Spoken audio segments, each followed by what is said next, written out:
Hello students, स्वागत है आपका अपने यूट्यूब चैनल पे। पीवाईक्यूज़ की सीरीज़ हमने स्टार्ट की थी। उसी सीरीज़ को आगे बढ़ाते हुए हम आज उपसर्ग टॉपिक से कुछ पीवाईक्यूज़ करते हैं। तो चलो स्टार्ट करते हैं। फर्स्ट क्वेश्चन है, परामर्श शब्द में कौन सा उपसर्ग है? तो परामर्श शब्द में उपसर्ग है परा। क्यों? क्योंकि इसमें जो मूल शब्द है वो है मर्श। मर्श का मतलब होता है सलाह लेना। परा का मतलब किसी और से, यानी किसी और से सलाह लेना। जैसे कि वी प्लस मर्श विमर्श बनता है, और इसमें वी क्या है? वी उपसर्ग है। उसी तरीके से नेक्स्ट चलते हैं। किस विकल्प में सभी शब्द विदेशी उपसर्ग से निर्मित है?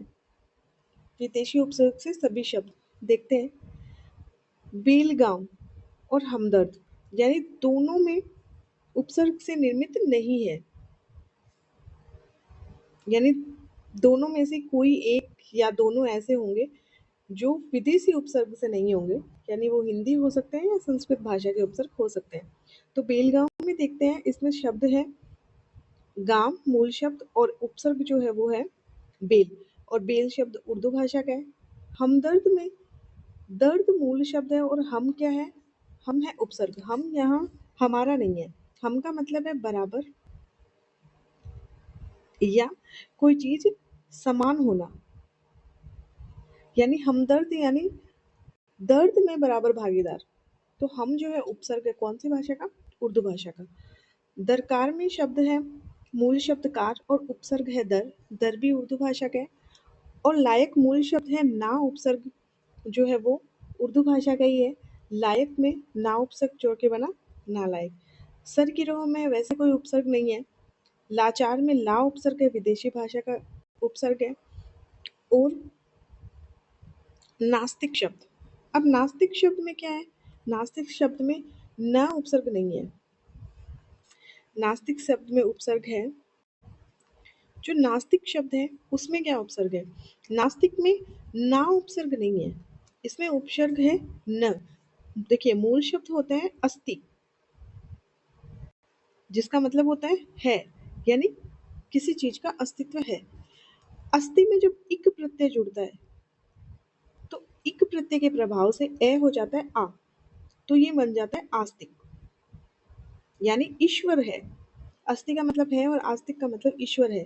और जब आस्तिक में न प्रत्यय जोड़ते हैं, सॉरी न उपसर्ग जोड़ते हैं, तब बनता है वो नास्तिक। इसीलिए नास्तिक शब्द में उपसर्ग कौन सा है? न।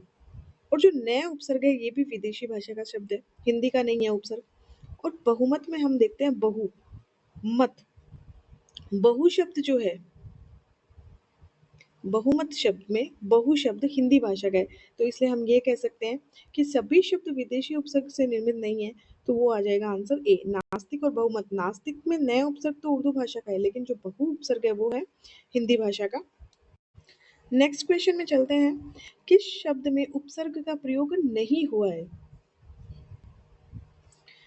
तो हम सफर, जैसे कि हमने अभी पढ़ा, हम का मतलब होता है बराबर या जो एक समान है। हम सफर यानी साथ में चलने वाला या बराबर चलने वाला। हम उम्र यानी बराबर उम्र का। हम वतन यानी एक ही वतन के, बराबर वतन या एक ही वतन के। हम लोग में क्या है?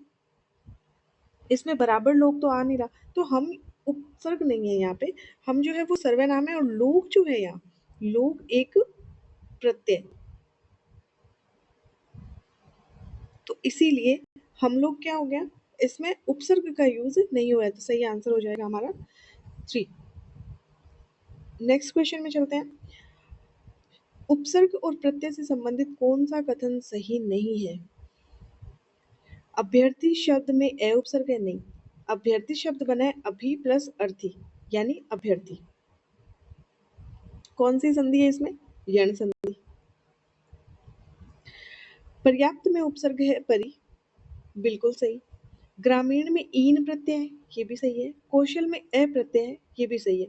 तो हमारा आंसर क्या हो जाएगा? अभ्यर्थी। चलते हैं नेक्स्ट क्वेश्चन में। इनमें से कौन से शब्द में अनु उपसर्ग का यूज नहीं किया गया है? तो देखिए, अन्वेषण में क्या आता है? अन्वेषण की अगर संधि विच्छेद अगर देखें तो अनु प्लस एशन यण संधि है, इसीलिए क्या बना अन्वेषण। अनुकूल में अनु प्लस कूल, अनुज में अनु प्लस जय। अनु का मतलब होता है पीछे चलने वाला, जय पीछे या बाद में। अनु का मतलब है या तो पीछे या बाद में। जय का मतलब होता है जन्म लेने वाला, यानी जो बाद में जन्म लेने वाला है, तो अनु उपसर्ग। अनु अनुर्वर में क्या है, अन उपसर्ग है और उर्वर मूल शब्द है, तो इसमें बना अनुर्वर, तो इसलिए आंसर हो जाएगा अनुर्वर।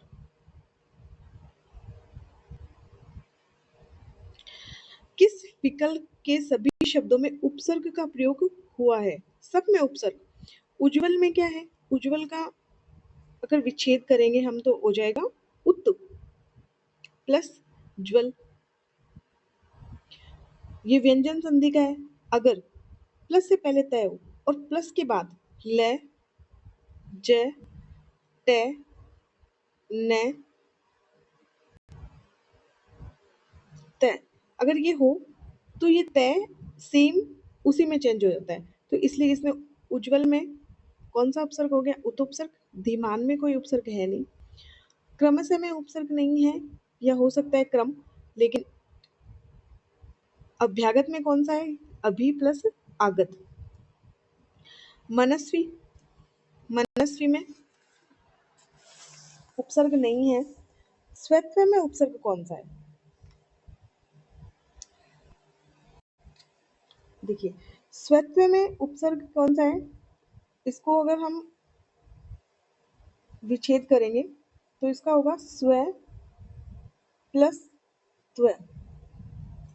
त्व का मतलब होता है गुण या प्रकृति, कि स्वयं की प्रकृति, गुण, किसी व्यक्ति की प्रकृति कैसी है वो है त्व, और स्वयं यानी अपनावन, तो यानी स्वयं की प्रकृति कैसी है, तो इसमें है स्वयं उपसर्ग, ना कि सो उपसर्ग। लेकिन इसमें भी मनस्वी में उपसर्ग का यूज नहीं हुआ।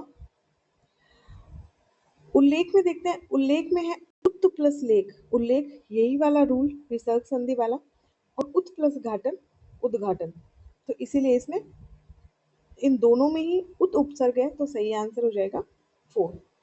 नेक्स्ट क्वेश्चन में चलते हैं। निम्न में से कौन सा विकल्प सही नहीं है? प्रेरणा में कौन सा उपसर्ग है, प्रय उपसर्ग, बिल्कुल सही है। पर्याप्त में परि उपसर्ग, सही है। अध्यात्म में अधि उपसर्ग, ये भी सही है।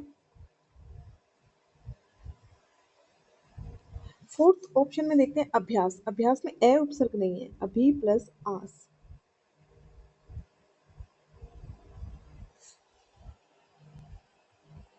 तो इसीलिए सही आंसर कौन सा हो गया, फोर्थ।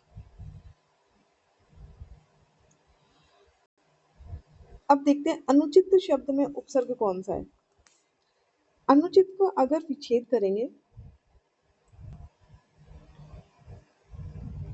अनुचित शब्द का विच्छेद करने पे होगा अन प्लस उचित, तो मूल शब्द उचित है, तो इसलिए उपसर्ग कौन सा होगा, अन, हलंत वाला, यानी संस्कृत का उपसर्ग।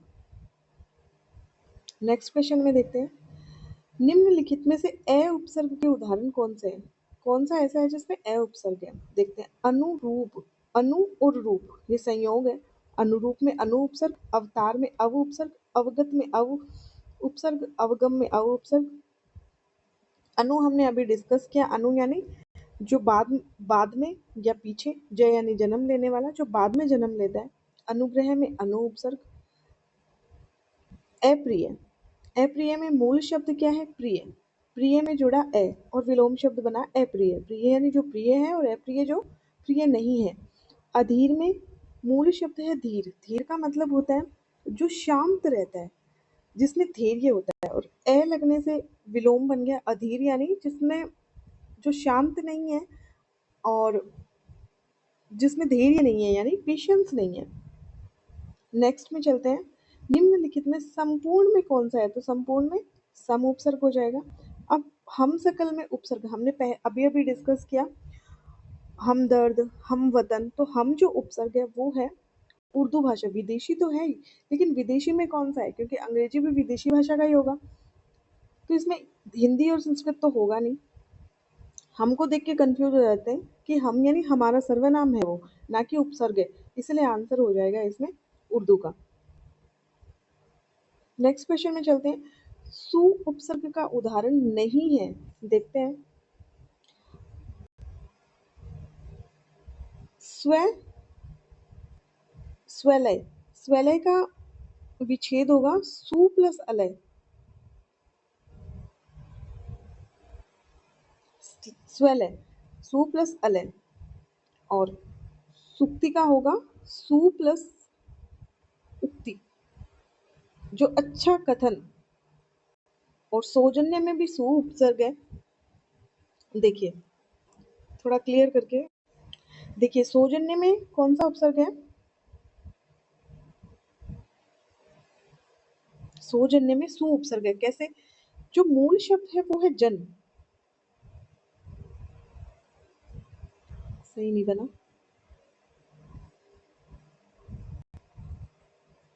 मूल शब्द है जन, जन में जोड़ा सु, क्या बना? सूजन। अब सूजन में जोड़ना है, जब प्रत्यय ये जुड़ता है तो ये प्रत्यय की विशेषता होती है कि ये जो प्रथम वर्ण है उसमें ऊ की मात्रा को ऊ में चेंज कर देता है, और लास्ट का जो वर्ण होता है उसको आधा कर देता है। तो इसीलिए यह प्रत्यय के प्रभाव के कारण ये बना सौजन्य। तो इसीलिए इसमें भी क्या है? सुप्रत्यय। अब बात करते हैं हम स्वस्थ की।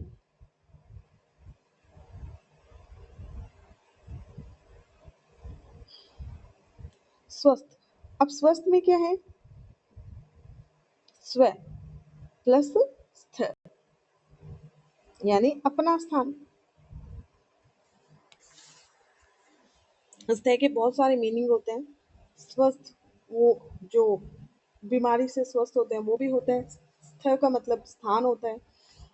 तो स्वस्थ में कौन सा उपसर्ग है? से, तो आंसर क्या हो जाएगा? स्वस्थ। नेक्स्ट क्वेश्चन में चलते हैं।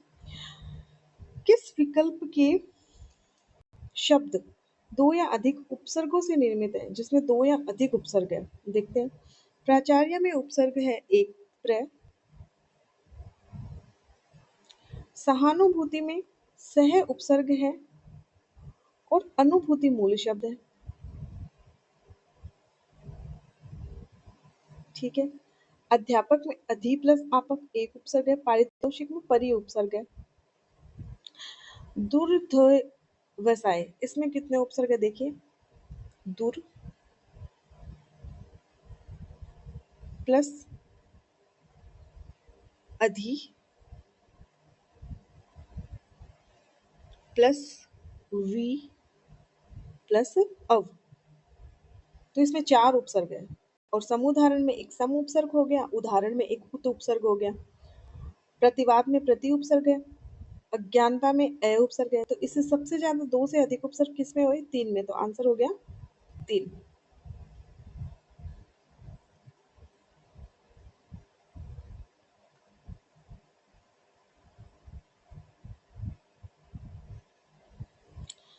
अनर्थ में कौन सा शब्द है? अनर्थ में शब्द है अन प्लस अर्थ। तो आज के लिए इतना ही। मिलते हैं नेक्स्ट वीडियो में। उपसर्ग के ही और पीवाईक्यूज के बारे में डिस्कस करेंगे। So thank you.